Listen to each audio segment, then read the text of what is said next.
Halo, Halo Dol, halo Ren. apa kabar? Sehat, lu gimana kabar? Baik, baik, baik. Lagi sibuk apa nih? Nggak ada sih Ren, manggung juga lagi belum ada jadwal. Oh, Gimana? gue lagi kepikiran mau ngerjain project baru nih tentang krisis iklim. Tertarik gak nih? Ih menarik tuh, gimana rencananya gimana tuh? Jadi gue sih rencananya mau berangkat dari Surabaya. Lu di mana? Ah, di Jakarta gua. Oh, kita ketemuan di tengah aja kali ya? Ayo. Oke, boleh. Berkabar deh kalau gitu. Ya wis, ntar kabarin ya Oke, update-nya. sip. Oke, Bye. dah.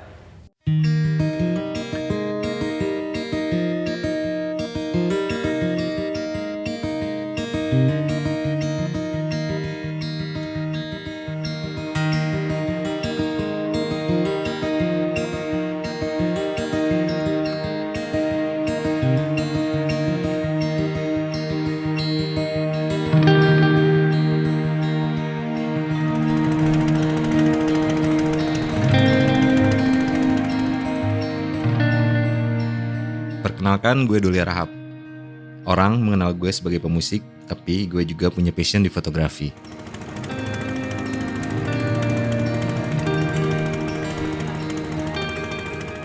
Kamera analog menjadi pilihan karena saat mengambil gambar, gue harus memilih subjek foto yang benar-benar bercerita.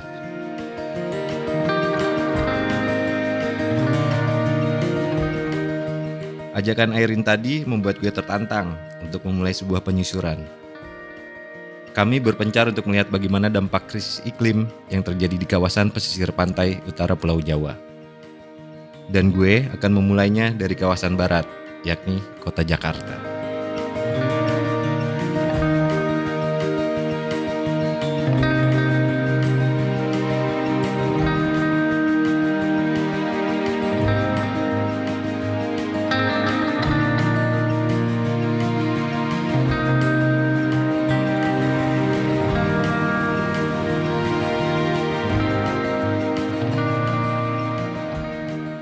Nama gue Airin Barlian.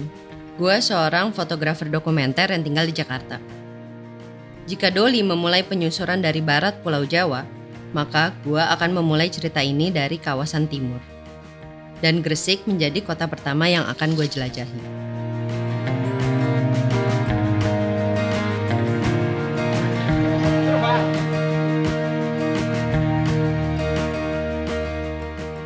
Menyusuri kawasan pesisir utara Pulau Jawa akan menjadi pengalaman yang sayang kalau dilewati sendiri.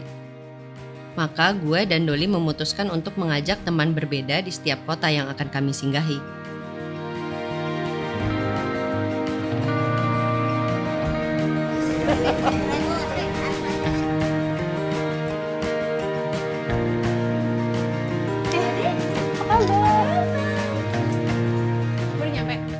Dan untuk kota Gresik ini, gue bersama Ade Putri, seorang pencerita kuliner Indonesia.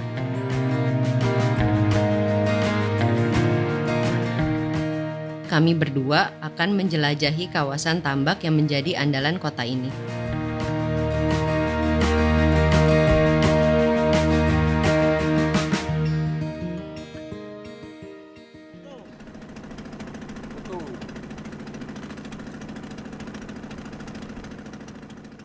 Di kota Jakarta, gue menyusuri kawasan pesisir utara, tepatnya di wilayah Luar Batang yang berada di Kecamatan Penjaringan. Dan gue gak nyangka, ternyata permukaan air laut sudah lebih tinggi dari daratan.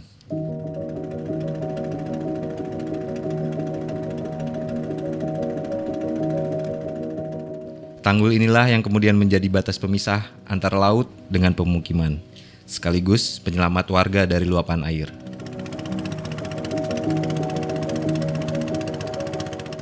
Rasanya kawasan Luar Batang dan sekitar menjadi daerah langganan banjir.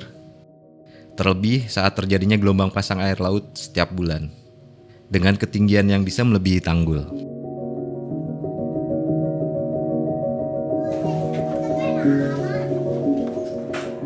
Dan untuk membuktikannya, maka gue bertemu dengan warga yang bisa menceritakan masalah ini.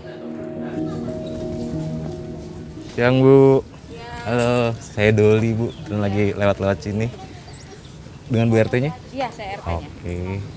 Lagi ini ya Bu ya. Bu kalau di kesana apa ya Bu? Ini langsung laut, Pak. Langsung laut di belakang tembok ini ya? Iya, betul. Berarti ini udah lama belum Bu, di temboknya atau emang? Udah sih. Cuma memang dia bertahan.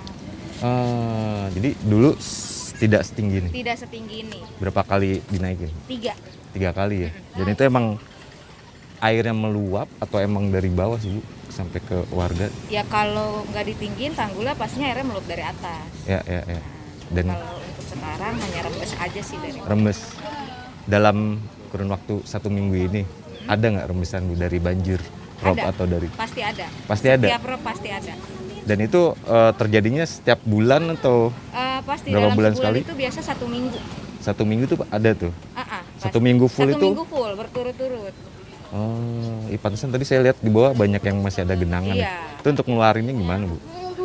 Dia sih kebetulan ada pompa ya, ada pompa di RW 2. Ini kan wilayahnya di RW 3. Ada pompa di RW 2 untuk balikin lagi kalau pas airnya lagi surut, airnya udah surut nih. Nah, itu pompa dinyalain untuk dibuang lagi ke laut. Oh, dibalikin lagi ke laut. Gitu. Jadi dia ngikut lagi ke tengah.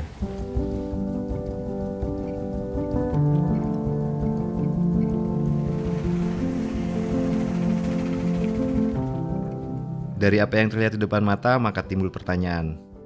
Bagaimana masyarakat bisa mendapatkan air bersih untuk kebutuhan mereka sehari-hari?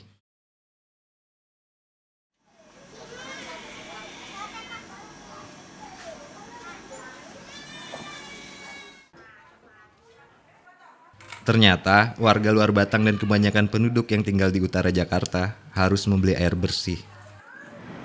Ini biasanya Ibu buat apa nih Bu, air ini Bu? Ya buat mandi, buat minum sini. Setiap hari Bu, ngambil? 2 hari sekali. Bawa sendiri nih, jauh Bu rumah dari sini Bu?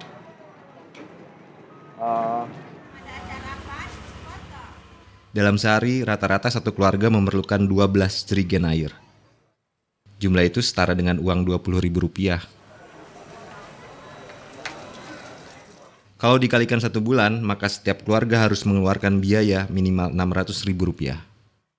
Padahal kawasan penjaringan ini dihuni oleh masyarakat kelas menengah ke bawah, di mana rata-rata warganya bekerja sebagai buruh kasar dan juga pedagang kecil.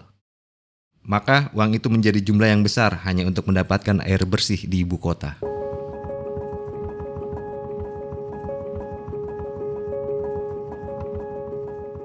Jika airin jalan bareng Ade Putri, maka gue juga ngajak Vira Talisa, seorang musisi asal Jakarta.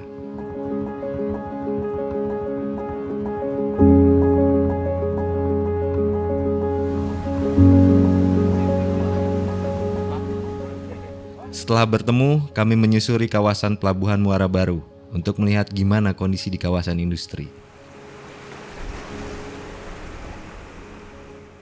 Dan dugaan gue nggak meleset, situasinya nggak jauh beda dengan permukiman sebelumnya.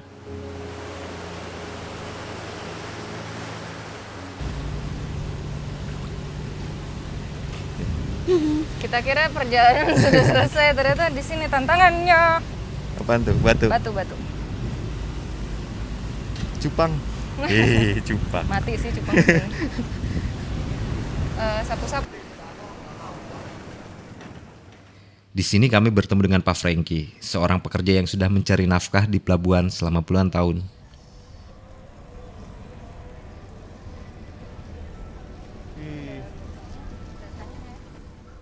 Kami mencoba menggali informasi gimana masyarakat di kawasan ini mencari cara untuk adaptasi. Halo Pak. Permisi Pak. Pak. Kira Pak. Ya Doli. Bapak kalau Iya. Pak Franky di sini kerja atau apa Pak? Oh, saya kerja sebagai teknisi untuk kapal-kapal ikan, untuk pemasangan dan perbaikan radio komunikasinya. Di sini ya Pak? Iya betul. Kantor Bapak berarti di sini? Iya, kantor saya di sini. Oh ini Tuh, kantor Bapak? di dalam Ya. sini. Iya. Bengkel ya Pak ya? Iya, bengkel kami di sini. Dulu kami pintunya di sini, tapi sekarang udah pindah ke depan karena lokasinya ini terus-menerus banjir. Akhirnya sekarang ditinggikan. Kira-kira tahun 2000-an ini ditinggikan ya. Jadi kami pindah ke depan sekarang. Pak, Ya, tadi kan Bapak sempat cerita nunjuk-nunjuk pintunya dulu di sini. Nah, Iya. emang yang mana pintu yang Bapak maksud tuh, Pak? dulu pintu kami di sini. Jadi ini bekas pintu nih. Nah, ini kan pintu besi dorong. Nah, ini bekas pintu. Oke. Udah ditutup sekarang. Direndah ya Pak ya dulu. Ya, betul. Ininya ya, tanahnya. Ya betul, ini ditinggiin kira-kira 1,5 meter.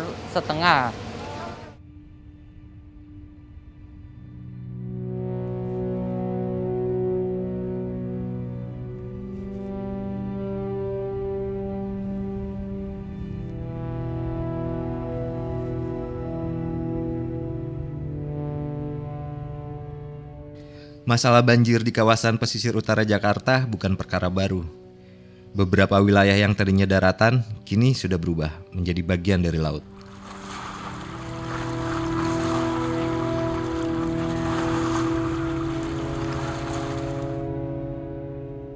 Penyebabnya karena permukaan air laut yang semakin tinggi disertai dengan penurunan permukaan tanah.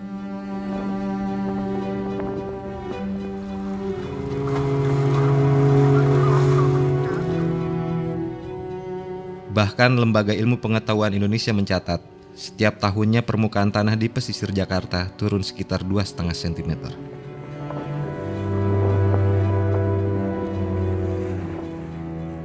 Dan pada akhirnya, penyusuran ini pun menyisakan sebuah pertanyaan. Kira-kira sampai kapan tanggul ini menjadi solusi penyelamat ibu kota? Gue pun gak kebayang gimana kondisi Jakarta ke depan.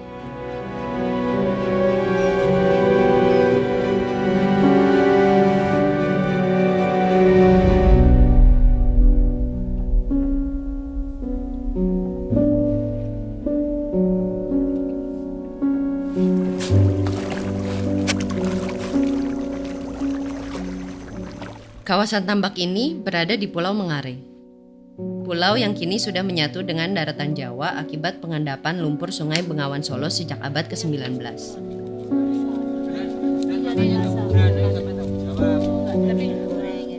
Masyarakat Gresik sendiri memiliki ikatan erat dengan ikan bandeng.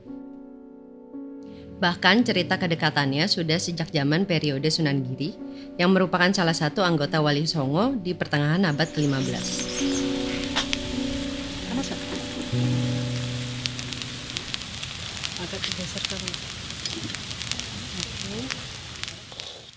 Di kawasan ini, luas tambak diperkirakan sekitar 32.000 hektar, di mana per tahunnya dapat menghasilkan hampir 40.000 ton ikan bandeng. Namun cerita kejayaan ikan bandeng asal Gresik ini perlahan memudar, seiring persoalan yang kini dihadapinya.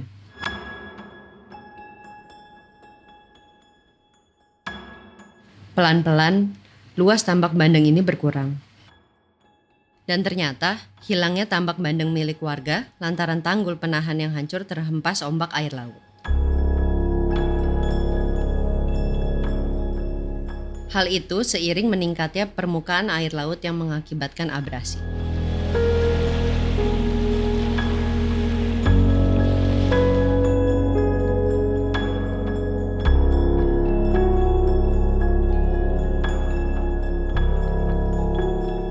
Langkah berikutnya mengantarkan kami kepada warga yang sedang bekerja di tambak. Pak Ali dan Pak Nastain. Mereka adalah dua orang penggarap tambak yang bertugas membangun tanggul bambu dengan lumpur. Pak. Jadi ini kalau misalnya nanti Januari ombaknya besar, ini bisa hilang nih Pak? Yang sini juga? Ya kalau nggak dibentengi tanggul kayak gini Wah, sudah hancur. Makanya terus ini selalu diulang-ulang lagi. Diulang terus. Sejauh ini efektif Pak? Untuk sementara.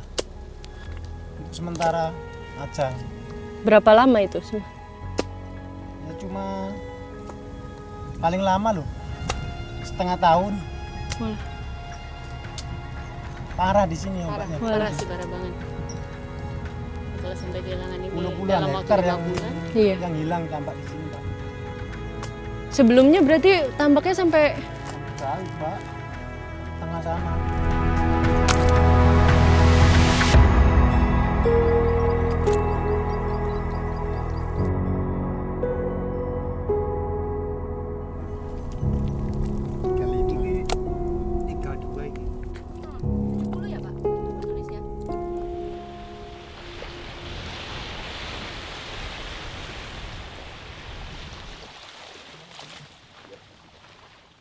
Selanjutnya, kami melihat bagaimana hutan mangrove berperan dalam menahan laju abrasi.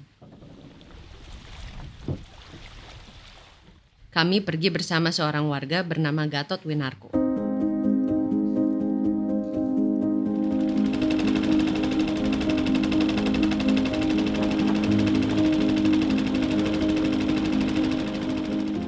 Ia juga menceritakan, awalnya kawasan ini adalah tambak bandeng, namun kini kondisinya sudah menyatu dengan laut.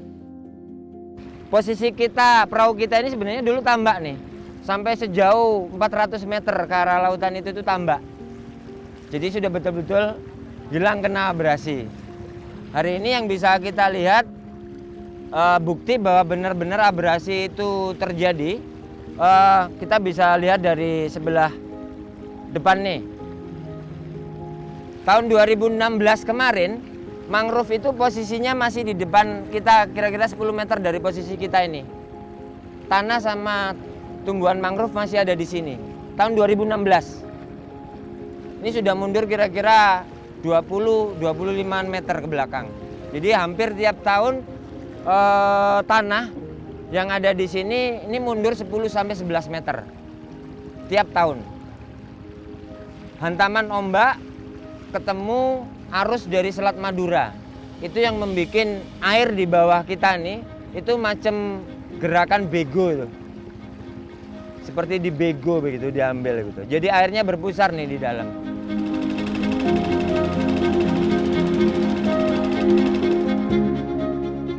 Kami bersama Pak Gatot melanjutkan penyusuran. Ia menceritakan bagaimana hutan mangrove inilah yang menjadi harapan warga agar laju abrasi tidak semakin parah. Kita ada di posisi muara Lawas Bengawan Sulu, yang kiri kanan dari posisi kita ini tebal sekali mangrove-nya. Untuk diketahui mangrove sebagai benteng alam untuk melindungi daratan tuh kita bisa lihat dan didetailkan sedikit, dipertajam sedikit dari jenis-jenisnya. Umumnya petambak-petambak di sini untuk membentengi tambaknya dari hantaman gelombang laut atau hanya pasang saja, tidak sembarang mangrove yang ditanam karena dari genus dan jenisnya itu mereka memiliki ciri masing-masing, terutama dari akar nih. Nah, ada jenis yang akarnya itu keluar dari batang pohonnya, dia meluncur ke bawah, nancep ke tanah, dan itu akarnya gede-gede. Ada jenis yang akarnya itu disebutnya akar napas, jadi keluar dari bawah tanah muncul kecil-kecil ke atas. Sementara di tambak yang lain, kami melihat warga yang sedang memanen ikan bandeng. Namun setelah kami cari tahu lebih lanjut, ternyata warga terpaksa memanen bandeng sebelum waktunya. Tujuannya agar mereka tidak semakin merugi. Hal itu dilakukan lantaran ancaman tanggul jebol akibat hantaman ombak air laut seiring masuknya musim hujan. Jika tanggul jebol, maka ikan bandeng akan hilang ke lautan lepas.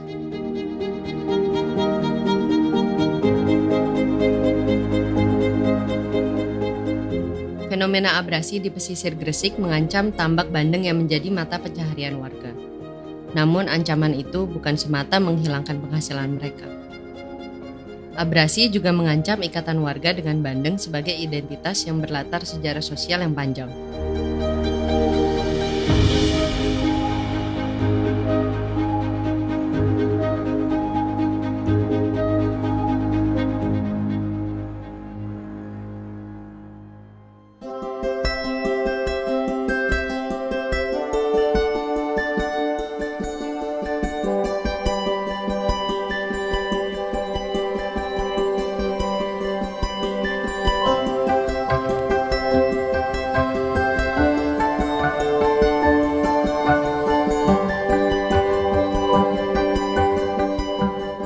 Perjalanan berikutnya mengantarkan gue di kota lama Semarang yang kian hari kian bersolek. Berbagai bangunan peninggalan Belanda ini menjadi daya tarik wisatawan untuk berkunjung ke kota yang usianya sudah lebih dari 470 tahun.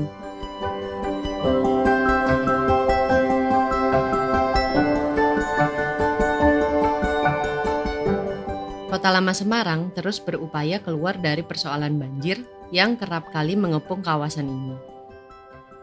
Sambil merekam kawasan bersejarah, gue menggali bagaimana Kota Semarang merespon pembangunan untuk mengatasi masalahnya.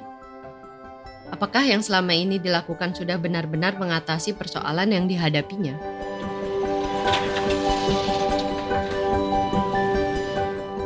Untuk itu, gue menyusuri kawasan pemukiman yang berada di kawasan Kota Lama ini. Di sini, gue bertemu dengan seorang warga yang bercerita bagaimana banjirop masih kerap menggenangi tempat tinggalnya. Kalau rob itu kena semua. Rob dengan banjir kan hampir sama. Kalau rob kan air laut. Air laut. Tapi kalau air laut bersamaan air laut dengan rob, air hujan dengan air rob, wes 2 kali lipat. Dan ternyata, persoalan banjir yang dihadapi warga Kota Semarang belum benar-benar hilang. Rasa penasaran gue semakin kuat. Mengapa Kota Semarang sulit keluar dari persoalan yang sudah lama terjadi? Untuk mencari jawaban, gue bertemu dengan Pak Sunarto. Ia adalah sejarawan yang akan bercerita tentang kota yang dibangun sejak abad ke-19 ini. Ya, problem itu solusi itu cukup membantu pada saat itu. Tapi kemudian seiring perkembangan kota ya, di mana penduduk semakin bertambah, jumlah permukiman areal-areal yang tadinya berupa rawa-rawa itu, moras itu dipakai untuk permukiman, itu sudah menyalahi kodrat kan. Itu harusnya kan tangkapan air. Rob itu kan sebenarnya sesuatu yang alamiah ya.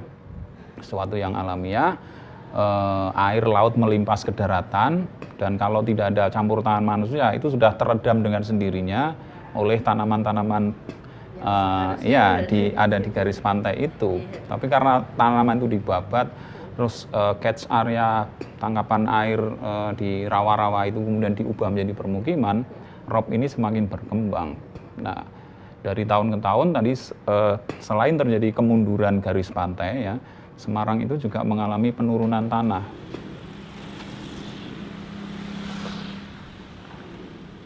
Diskusi barusan memberikan gambaran buat gue bahwa banjir menjadi masalah utama yang tidak terpisahkan. Bahkan dari masa penjajahan Belanda hingga Indonesia merdeka.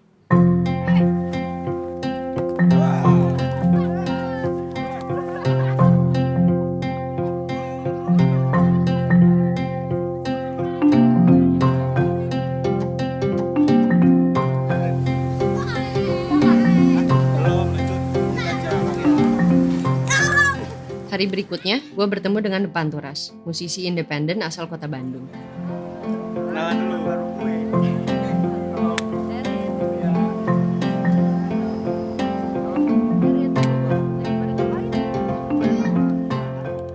Kami mendatangi kawasan Tambak Rejo yang dikenal sebagai Kampung Nelayan di Semarang.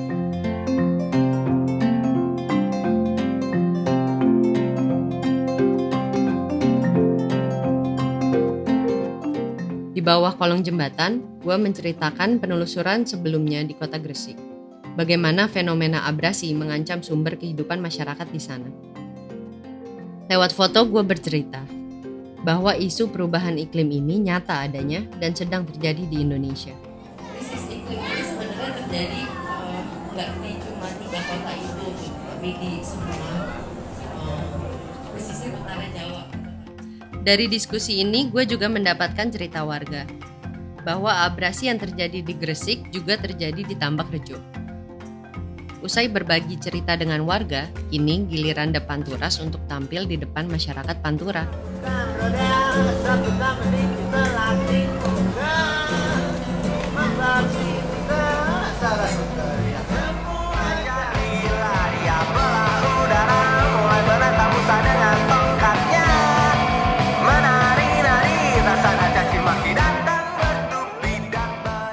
Setelah mendapatkan cerita dari warga, kami pun penasaran untuk melihat langsung kondisi di lapangan. Dan cerita yang disampaikan warga pun benar adanya. Air laut sudah menggenangi kawasan permukiman ini sejak 10 tahun terakhir. Di sini kami mengunjungi rumah warga yang bernama Pak Suyono. Melihat kondisi rumahnya sekaligus mendengarkan cerita. Bagaimana ia bertahan di permukiman yang semakin hari semakin tenggelam. Assalamualaikum Pak. Waalaikumsalam. Mau lihat-lihat ke dalam boleh Pak? Mari Mas. Boleh ini, lihat. Ini dulu kan 4 meter. Sekarang tinggal berapa meter ini? 1,5 meter. Tapi Bapak bisa sampai proses ninggiin segininya bertahap apa naikin segini masih nggak cukup, ditaikin lagi apa? Iya, naikin lagi. Oh, jadi satu dulu. Beli 1 dam. Nanti saya usung sendiri, saya masukkan kamar dulu. Buat tidur. Nanti bisa beli 1 dam lagi, saya masukkan lagi ke kamar sebelah. Nanti ke dapur gitu. Tapi untuk ketinggiannya emang dari awal ditambahin ini tuh emang segini tingginya Bapak bikinnya atau dari agak bawahan dinaikin? Ya dulunya agak bawahan tahu dinaikin. Sekitar naikin lagi. Boleh kalau lihat? ada rezeki. Gitu. Boleh lihat ke dalam Pak? Boleh. Hati-hati Mas, kepala.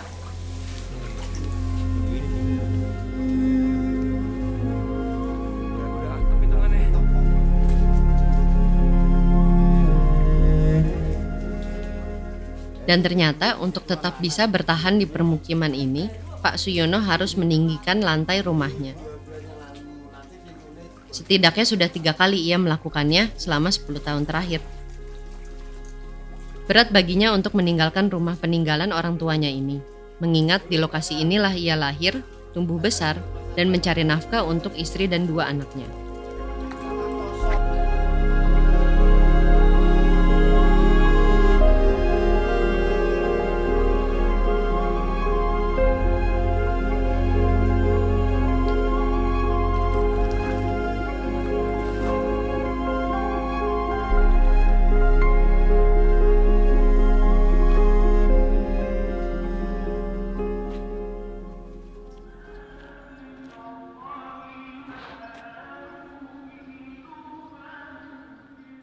Keesokan harinya, gue menyusuri lokasi yang berbatasan langsung dengan perairan Laut Jawa.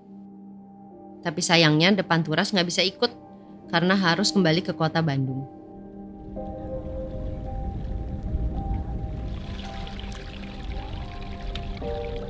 Sampailah akhirnya gue di tempat pemakaman umum Tambak Rejo. Di mana untuk bisa sampai di sini harus menunggu waktu yang tepat, yakni saat air laut mulai surut.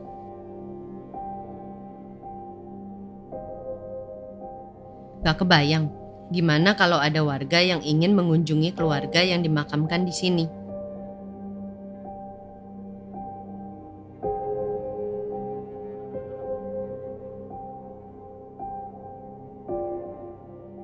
Kebetulan gue bertemu dengan seorang warga yang bernama Joko Mulyono.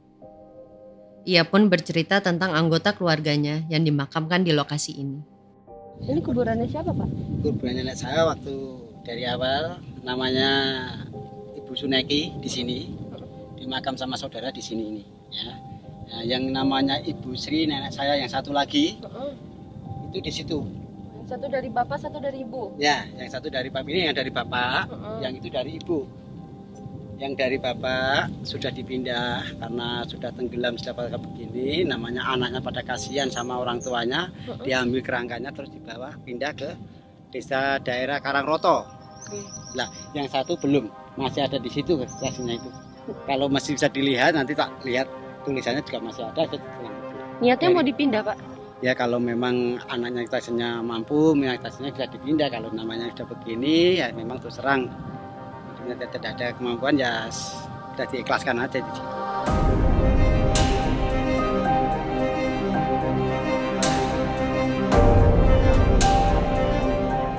Bagi warga Tambak Rejo, bukan hal yang mudah untuk bisa meninggalkan tanah kelahirannya. Tempat di mana mereka hidup dan tumbuh besar hingga sampai menghidupi anggota keluarga. Mereka pun terus mencari cara agar tetap bisa bertahan di tengah ancaman abrasi hingga di penghujung akhir hidupnya.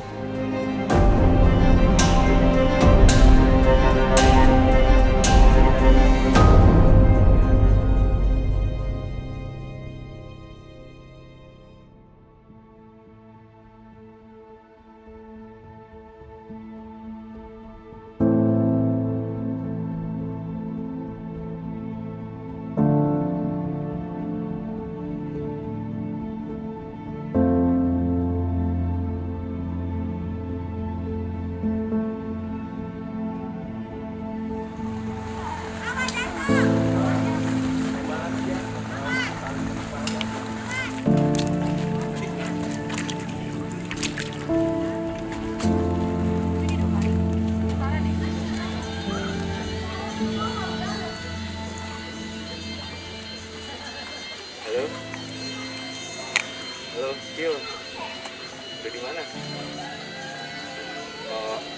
Oh ya udah tungguin ya. Ntar aku samperin sana. Ya wis ya. Oke.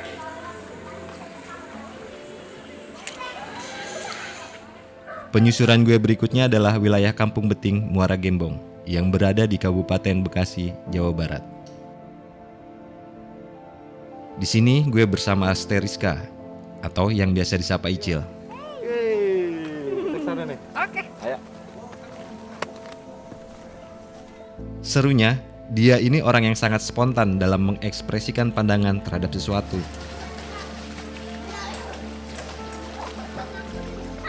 Dari warga sekitar, kami mendapatkan informasi bahwa air laut naik pada jam-jam tertentu. Dan informasi itulah yang membuat kami menelusuri kampung ini.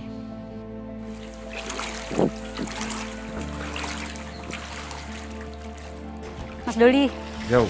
aku punya pertanyaan nih. Kan biasanya kalau Mas Doli nge-post foto, biasanya motret kan banyakan stage panggung nih musisi-musisi, ya nggak sih? Nah, aku kaget banget tiba-tiba ngeliat Mas Doli ada di sini. Kenapa tuh Mas? Apa yang menjadi concern atau interest Mas Doli buat motret di sini? Itu kan biasanya seringnya analog ya? Iya, jadi apa ya, kalau aku motret sebenarnya apa aja sih sebenarnya ya. Cuman ya untuk di foto tuh kadang banyak belajar untuk peka terhadap sekitar gitu, kayak ya kayak sekarang aja gitu. Kayak ini kan kadang agak gimana ya, miris juga gitu. Sekolah sampai kerendam gitu karena rock juga. Nah ya bukan muluk sih, dalam artian ketika aku motret bisa menjadi satu dokumenter yang lengkap secara story, siapa tahu bisa menjadi cerita yang bisa disimak sama yang lihat foto aku sih. Memang dalam pengamatan yang gue lakukan, banyak sisi kemanusiaan yang bisa terekam dalam kamera.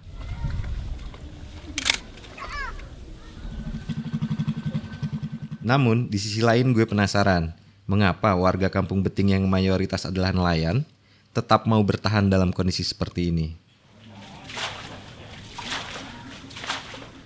Memang dahulunya menurut orang-orang tua ya, dahulunya juga di sini juga sama seperti ini. Sebelumnya ada kampung ini ya dulunya juga seperti ini. Hutan, kemudian kebetulan orang tua kakek moyang saya juga di kemari juga. Awalnya dari Tangerang dia merantau kemari. Kemudian dia buka lahan. Nah seperti ini juga, awalnya cuma dari Citarum kalau dulu. Karena memang kan Citarum kan nggak secanggih sekarang kan ya. Dulu itu dari Citarum airnya. Kemudian jadi dataran seperti ini, sempat ramai juga dulu itu, sempat dijuluki kampung dolar di sini itu dulu, karena memang luar biasa omsetnya, bahkan ada pasar juga dulu di sini. Ya, sampai akhirnya itu tadi datanglah eksplorasi minyak itu, nah itulah ada pengeboman itu semenjak itu. Keramaian itu ada di sebelah sana Pak. Pertama ada penduduk itu di sini, ini makanya masjid yang paling lama itu di sini. Pertama ada masjid itu di sini, ada penduduk itu di sini, tapi kemudian seiring berjalannya waktu dia pindah ke sana tuh, yang masjid satunya itu yang ramai, sempat ada pasar yang tadi saya bilang seperti itu. Ya sebetulnya sih lebih kepada ulah manusia sih.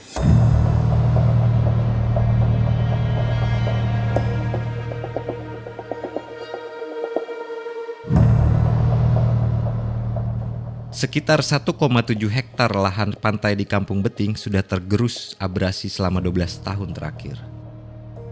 Bagi warga yang mampu, mereka bisa pindah ke wilayah lain dengan meninggalkan rumahnya begitu saja. Tapi bagi mereka yang tidak mampu, tentu ini menjadi pilihan yang sulit.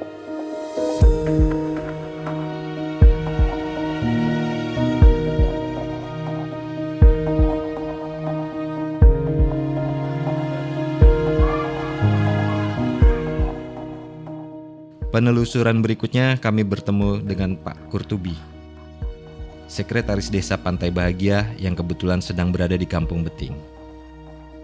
Kami berdiskusi mencari tahu kira-kira apa saja yang sudah dilakukan pemerintah untuk mengatasi persoalan ini. Upaya-upaya pemerintah, dalam hal ini pemerintahan desa dengan bersama masyarakat, kami sudah melakukan penyadartahuan kepada masyarakat untuk melestarikan hutan mangrove dan menanam mangrove dan tetap menjaga mangrove tetap ada sebagai pertahanan paling depan untuk menjaga atau menghambat dari abrasi.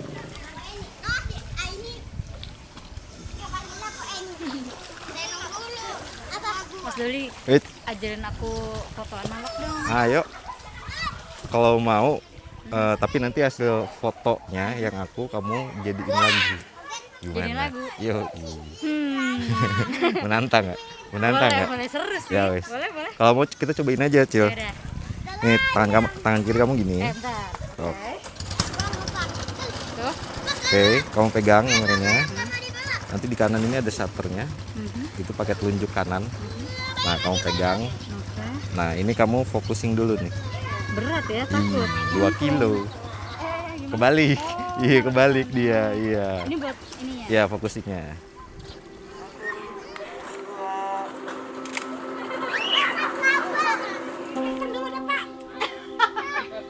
Kebanjiran girang ya, asal kembang rajin. Ya.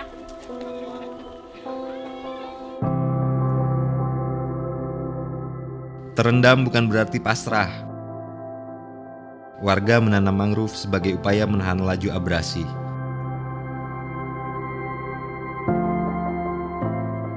Selain itu, warga Kampung Beting juga memanfaatkan mangrove untuk memenuhi kebutuhan ekonomi. Kelompok ibu-ibu di kampung ini mengelola tumbuhan mangrove menjadi beragam panganan, dan hasilnya dijual keluar daerah. Ini produknya apa aja, Bu?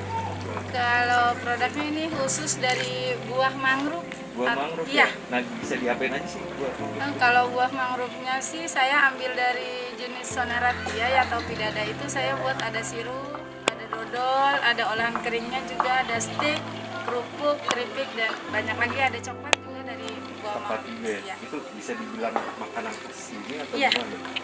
Ya makanan khas ini karena memang di sini tuh ya buah yang tumbuh atau tanaman yang tumbuh itu ya cuma mangrove jenis itu aja, Pak. Ya.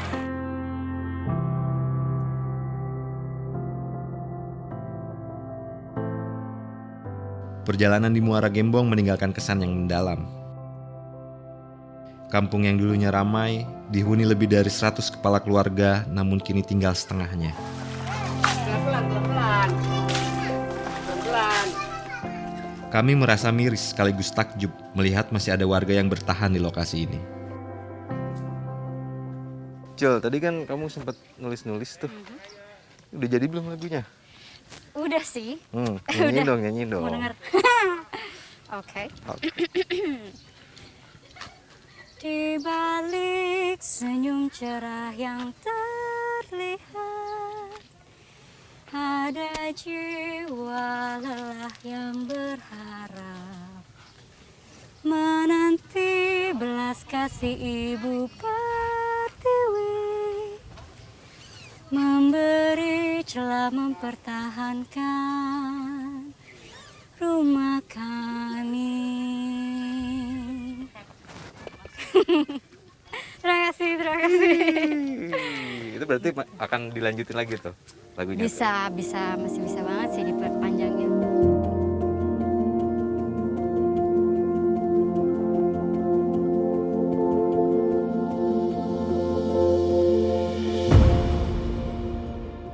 Setelah menyusuri kawasan Muara Gembong, sampailah gue akhirnya di kota Pekalongan, Jawa Tengah.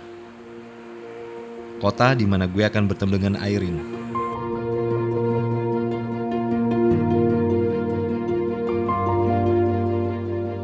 Namun sebelum itu, sekarang saatnya menjemput sahabat gue, Oscar Lolang.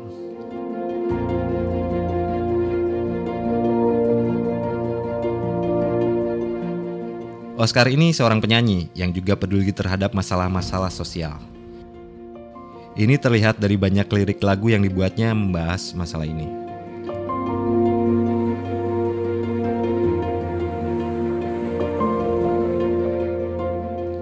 Sekarang gue akan ajak dia untuk berkeliling di kota Pekalongan. Aku ada kawan di sini, Mas Tian namanya. Oke. Nanti kita ke sana. Sekalian aku tunjukin foto-foto yang udah sempet aku ambil di Muara Baru, Muara Gembong ke kamu, biar kamu lihat sendiri, ya kan? Sekalian kita tunjukin juga ke Mas Tian kalau di Muara Baru, Muara Gembong udah kayak gini nih, Pekalongan kayak gimana? Iya. Mau nggak? Ya wis, sekarang kita ke tempat Mas Tian. Kita sekalian cari kopi kali ya. Makin enak.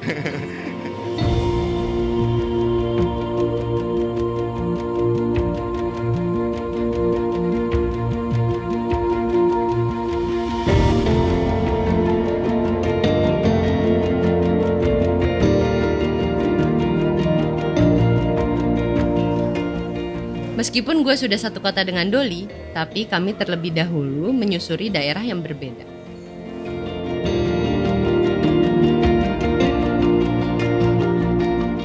Di sini, gue ingin menggali cerita batik yang telah ditetapkan UNESCO sebagai warisan budaya dunia.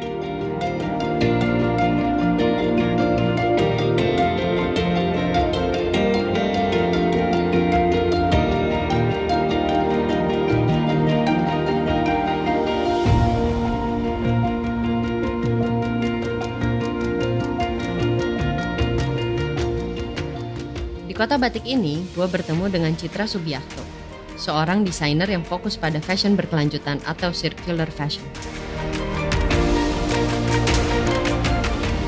Meski Pekalongan punya cerita kejayaan tentang batik, bukan berarti kota dan warganya bebas dari masalah. Lagi-lagi, banjirop menjadi ancaman yang dihadapi warga pesisir utara Jawa.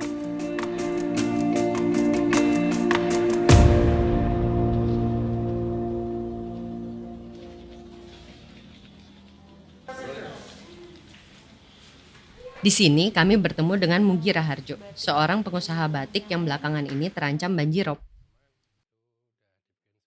Bahkan tiap tahunnya, rob menggenangi hingga ke bagian ruang produksi dan mengganggu aktivitas produksi batik. Pak, ini kan banjirop ini kemarin kesini masuk nih Pak? Masuk Bu, jadi ini lantai ya, dulu itu lebih rendah lagi. Oke. Terus Kira-kira? ini udah kita tinggiin Bu, kita tinggiin. Ini udah ditinggiin? Udah 20 cm. Terus habis itu untuk tahun berikutnya, itu tahun berapa ya? Sekitar tahun 2014 mulainya. Kemudian tiap tahun tuh naik-naik Bu, yang itu yang kita nggak ngerti sebelumnya. Jadi pertama segini, terus tahun berikutnya segini. Nah itu tahun kemarin tuh segitu paling tinggi. Udah dinaikin segini ya? Sini, ya. Berarti ini sekarang kalau lagi banjir airnya nggak naik lagi? Untuk saat ini nggak naik, tapi nggak tahu untuk tahun kedepannya. Tahun kedepannya tiap ya? tahun kayaknya juga naik terus. Yang kita nggak tahu sampai kapan itu. Padahal lokasi pabrik batik ini berada di desa Karangjompo yang berjarak sekitar 4 km dari bibir pantai. Kalau lagi rob tuh ngefek ke produksi batiknya nggak sih Pak? Oh nggak Bu, kalau banjir kan orang nggak bisa kerja. Ya bagusan sekarang ini kita udah ada tempat yang kita tinggikan ya untuk batik itu masih lumayan bisa kerja, tapi di jalan tetap becek. Kalau untuk kualitas batik yang dihasilkan itu? Kualitas batik ya pengaruhnya ke cuaca Bu, karena kalau kita kan terakhir itu pakai ada obat-obat tertentu tuh yang membutuhkan cuaca yang kering sama panas gitu ya. Kalau cuacanya lembab kan jadinya efeknya Penyerapan beda warnanya juga. berbeda Iya. gitu. Jadi kematangan di warna itu ada pengaruh juga sih.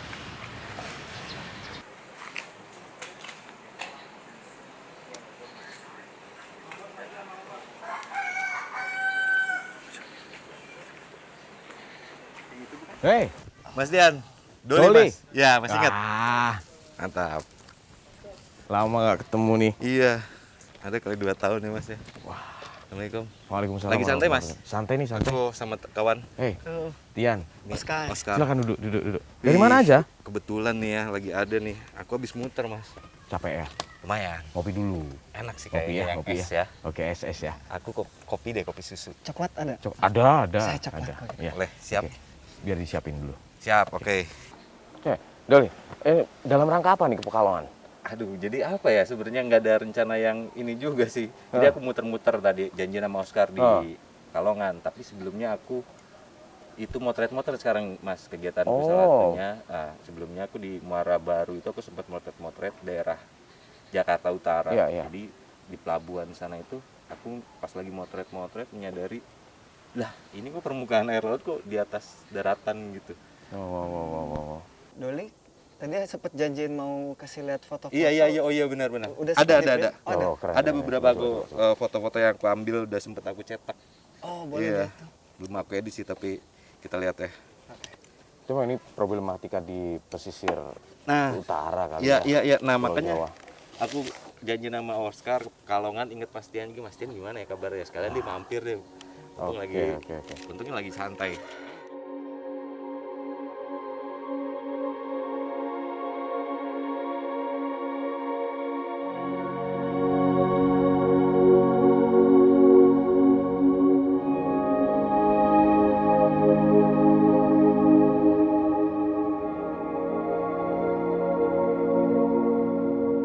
Nah, makanya saya selalu bilang Doli bahwa seperti ini bukan bencana yang dampaknya akan ke semua kalangan. Ya, jadi ini bukan cuma serta-merta tugas pemerintah saja sih kalau menurut saya ya. Jadi masyarakat pun harus benar-benar ya mulai peduli kayaknya dengan keadaan seperti itu.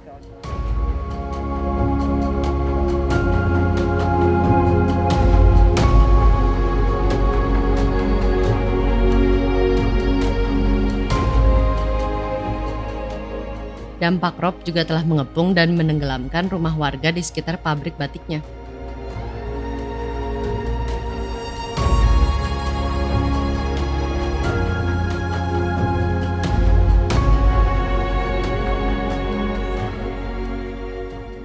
Kini, sebagian kawasan persawahan hingga rumah warga telah tergenang rob.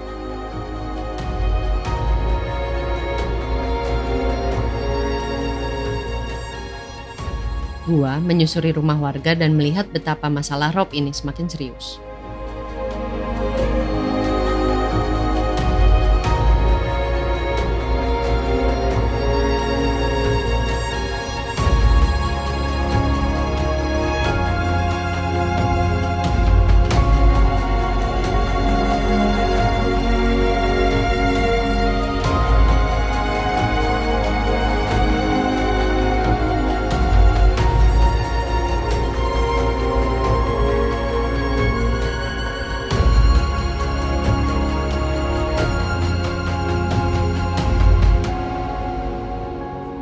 Bagi warga yang mampu, mereka coba menguruk rumah dengan semen, pasir, dan bebatuan.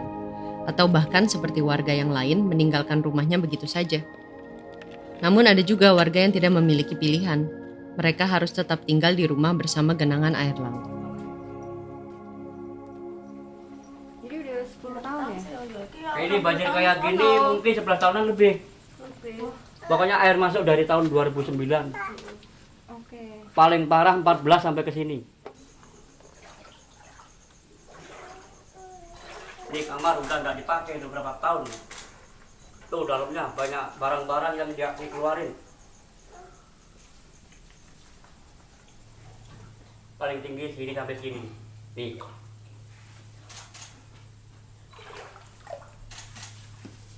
Ini bawahnya udah ada keramiknya. Kalau nggak ada keramiknya, dalam lagi.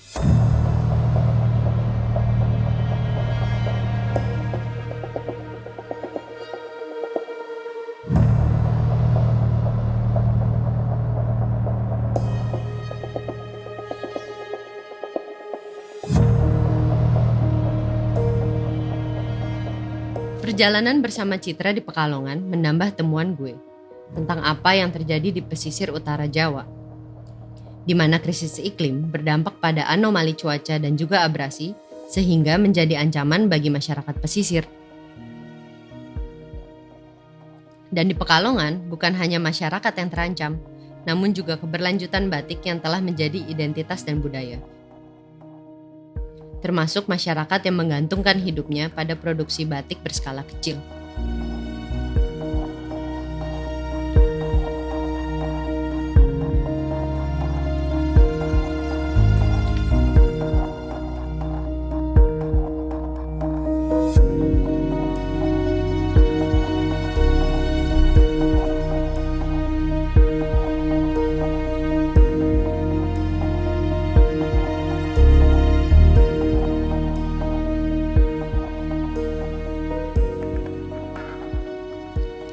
Membuktikan apa yang disampaikan Mas Tian, gue dan Oscar menuju kawasan utara Pekalongan, tepatnya di Taman Mangrove. Kami akan menemui Pak Wah yang telah belasan tahun mengelola kawasan ini dengan menanam mangrove. Hal itu ia lakukan karena awalnya takut terkena tsunami seperti di Aceh pada tahun 2004 silam. Namun belakangan tanaman mangrove yang ia tanam juga berperan penting dalam menahan laju air laut yang semakin menjorok ke daratan. Hal itu seiring dengan Pekalongan yang menghadapi abrasi hingga 50 meter dari garis bibir pantai. Pak Wah, sudah berapa lama Pak Wah di sini Pak, khususnya mengurusi mangrove ini? Iya, ngurusi mangrove dari sejak tahun 2004 akhir, berarti 2005 mulai ada penanaman mangrove. Itu Pak Wah sendiri atau bersama teman-teman atau ada organisasi gitu? Dulunya saya pribadi sendiri, inisiatif sendiri lah sejak ada tsunami di Aceh itu, saya mempunyai inisiatif penanaman mangrove sendiri. Inilah jangka waktu kurang lebih 2 bulan ada kelompok, khususnya kelompok mangrove masuk lokasi kandang panjang ini.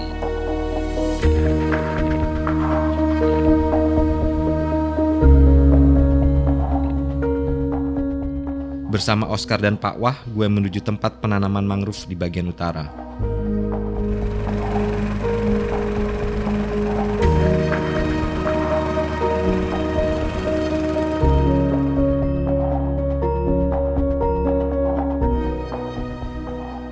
Kebetulan ada sekelompok remaja yang peduli lingkungan sedang melakukan penanaman mangrove di sana.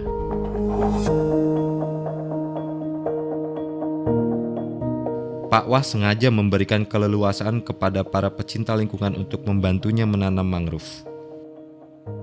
Meskipun mangrove bukanlah solusi utama untuk mengatasi masalah krisis iklim.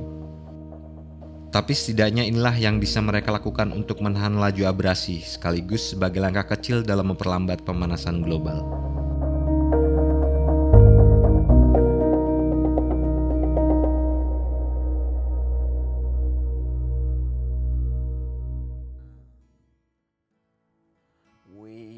Singing Lord Kumbaya, we are singing Lord Kumbaya, we are singing Lord Kumbaya. Oh Lord Kumbaya, we are sinking Lord Kumbaya, we are sinking Lord Kumbaya. Dan waktu yang ditunggu-tunggu pun akhirnya tiba. Gue bertemu dengan Airin di kota Pekalongan. Oh Lord Kumbaya. Kemudian kami berbagi cerita lewat foto dari perjalanan yang telah ditempuh. Mulai dari Muara Baru Jakarta, Muara Gembong Bekasi, hingga kota Pekalongan. Lord Kumbaya, we are dying, Lord Kumbaya. Oh Lord Kumbaya. Dari perjalanan kami menyusuri kawasan utara Jawa, masalah kenaikan air laut seperti fenomena gunung es yang menyimpan banyak persoalan. Apa yang kami lihat hanya ujung kecil dari puncak perubahan iklim di dunia.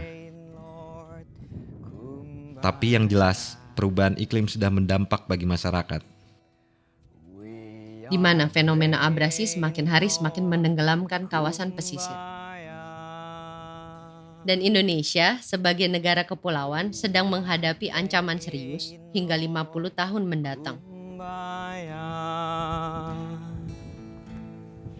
We are praying, Lord Kumbaya. We are are praying, Lord, kumbaya. Oh Lord, kumbaya. Bahtera kita melaju, kitalah nahkodanya. Bahtera kita melaju, kitalah nahkodanya. Bahtera kita melaju, kitalah nahkodanya. Bahtera kita melaju, kitalah nahkodanya.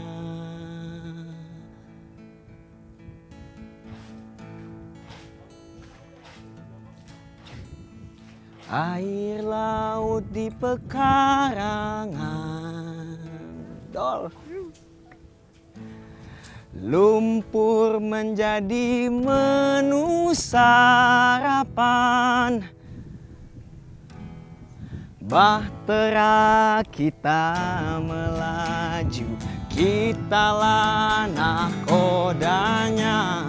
Bahtera kita melaju, kitalah nahkodanya. Bahtera kita melaju, kitalah nahkodanya. Bahtera kita melaju, kitalah nahkodanya. Kumbaya, my lord, kumbaya. Woo! Kumbaya, my lord, kumbaya. Let's go! Kumbaya, my lord, kumbaya. Oh! Kumbaya, my lord, kumbaya.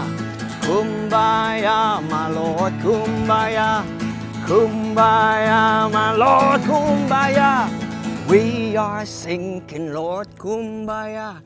But no one gets a notice, kumbaya.